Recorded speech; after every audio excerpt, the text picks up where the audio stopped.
trying to show here is what actually occurred, what happened on that 6th of June when the Nigerian task force invaded by Cypher Interforce compound in order to assassinate him. This is the second attempt after the one that occurred on 2nd of December 2019. And the second one now is the one that happened on 6th of June 2021. This camera screen of various CCTV being placed in various angles. And then in my front here we have a camera 1, 2, 3, 4, 5, 6, 7, 8. We have 7 faces of the camera placed in various angles. This camera footage shows clearly the blood invasion of Barisifa in the first ancestral from Anambra State on the 6th of June 2021. So this one is the camera behind the building. The camera behind this camera, okay, this one is camera 1, this is camera 2, then this is the main entrance. So as soon as they came in, this camera captured when they were coming, and we have to reproduce it in the course of this analysis. So as soon as they approached the gate, trying to force themselves inside the premise, inside the compound, one of them probably discovered that the camera at the gate and broke it. That was when the camera stopped showing. Same happens to this camera too. But fortunately, before the cameras number 1 and 2 were tampered with, the cameras were able to capture vividly, clearly how they came in and how in the manner in which and the kind of ammunitions they came along with and how sophisticated they were, and also the formations of the JTF. So this camera, third camera, is the one within the compound. This camera shows clearly what the atrocities they committed inside Barisifa in the first house.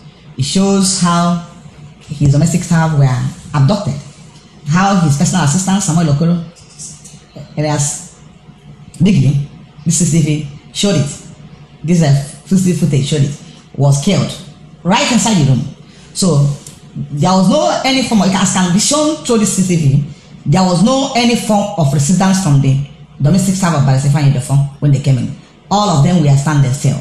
Then before the few of them they were brought outside, they were standing still. There was no form of resistance. So the other person, the PA, who was designed to be killed as instructed and funded them to do, was also assassinated after injecting with lethal substance. This camera number 3 also showed when he was the lifeless body was being evacuated from the premises. Captured them. You can see where they're moving the machine Barisifa in the first area brother here. You can see him, can see them in their numbers. As if there's any war going on in a lawyer's peaceful home. That's what's obtainable in Nigeria. See, you can see it. You can see them, you can see the soldiers. These are people who abandoned their duty post at Sambisa Forest to launch a bloody onslaught in a peaceful home. A barrister of international repute. You can see it. You can see them moving. So you can see the soldiers. So nobody will deny the fact that security joint task force, heavily led by another direct command of AIG John Bank. It will also be brought to mind that John Bank was the person who killed Yusuf, the founder of Boko Haram.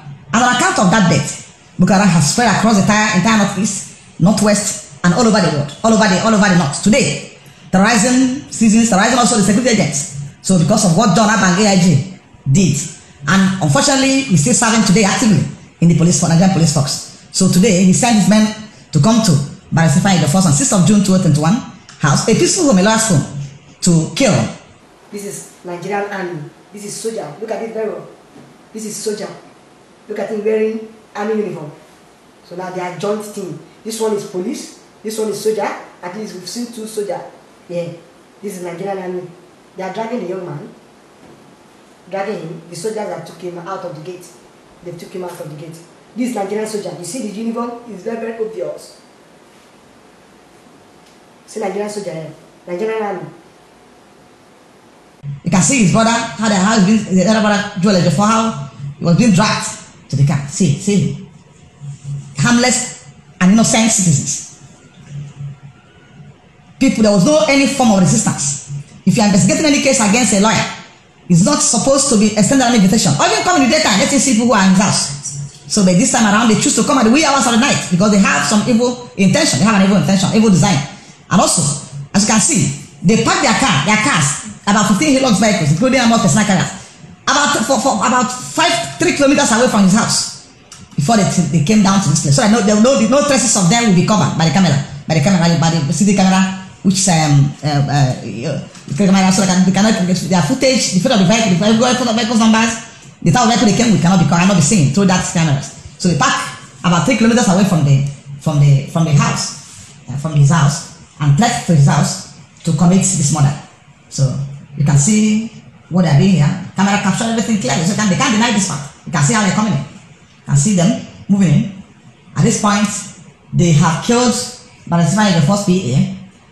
If you watch closely, you see as they were about to evacuate him, but the lifeless body from the house. And as if that's not enough, they forced the driver to hand over the car, this Toyota camera car. Okay, now see what's going on. They've taken the vehicle.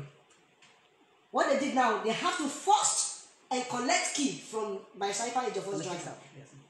They collected the key from him. You have to drive out. Remember, the car was there at the car park before they came in. Now they've taken the vehicle out. This is a clear case of murder, a clear case of abduction, a clear case of stealing. You can see them. A clear case of stealing of cars. And in Nigerian jurisdiction, police will kill somebody in a peaceful home where they came on a supposed investigation or acted on a supposed false intelligence, who never posed any form of resistance to them, who was harmless, then puts the dead body inside his red car, took him away to a far distance and burnt him. The essence of burning this body is to destroy any evidence of what the kind of substance they use in killing him, to destroy it. So during the autopsy postmortem test. So that's maybe the reason why, most likely maybe the reason why they burn this car. So this is a person who never posed any form of, you can see black rubber being dragged on the floor of the compound. This is a person who never posed any form of challenge to the distance to it. You can see how they were all abducted.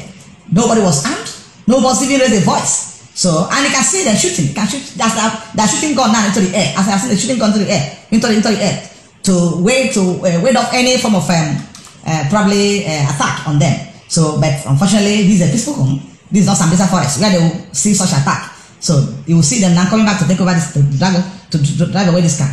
So, and this car was subsequently the same night burnt along. See this man that drove the car along with the PA, the level of the PA to Barrister in the phone at name in a national local government by Okacha Police Station.